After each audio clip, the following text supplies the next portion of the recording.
Yo, what's up mga kadon? And for today's session, gagawa tayo ng scar cover up para kay Bossing Paul. So, eto pala yung kanyang kagid na gagawa natin ng problem solving. So, sa unang banat ay blackworks at lineworks lang muna dahil first time ni Bossing. At gusto ni Bossing na Japanese concept, kaya pinili ko yung Onimas at saka Koi bilang main subject sa concept na ito. At dahil deads na talaga yung skin ng kanyang scar at mahirap nang i-penetrate yung ibang areas, kaya yung solusyon na binigay ko ay ibe-blend ko na lang yung kulay ng Onimas para hindi siya mahalata. So full wrap around concept pala ito sa lower leg at gusto ni Bossing na colored para may kulay daw. So eto pala yung kinalabasan ng aming second session, gold color para sa Onimas, pero yung original na plano nito ay red yung kulay, kaso mas pinili ko yung gold para mag-blend siya sa kulay brown ng scar.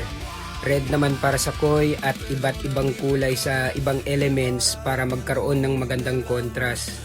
Yung needle pala na ginamit ko dito ay Mass Pro na 15 Magnum 2 at saka 5RL. Sa black ink naman, yung ginamit ko ay Pantera Tribal Black. Napakaganda ng ink na ito dahil itim na itim mula fresh hanggang healed yung tattoo. Sa mga colors naman ay Skin Candy. At sa white naman ay Skin Candy Lightning White. At eto na pala yung final result ng ating full wrap lower leg Japanese Oriental concept ni Bossing Paul.